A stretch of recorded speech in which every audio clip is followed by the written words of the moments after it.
కదమ్మా తంగేడు పూలు పెట్టి రంగాణ దూకేనమ్మా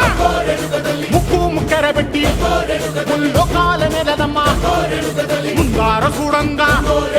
మున్నూరు కన్నులమ్మా ఎనకాల చూడంగా ఏనూరు కన్నులమ్మా సాధు సిద్ధులంతా సాగిల పడ్డరమ్మా మహారాజు రాజులంతా మొగారిల్లిరమ్మా కోరిక కోరంగా రంగులు పూసినాము ఆశలు తీరంగా ఏసాలు వేసినాము నీకన్నా పెద్ద దిక్కులో కాన ఎక్కడుంది నైవేద్యం పెట్టంగా మా కాడ ఏమిటుంది మనలన్నీ అలకించి మరణీయవే తల్లి కన్నా బిడ్డలను కాపాడవే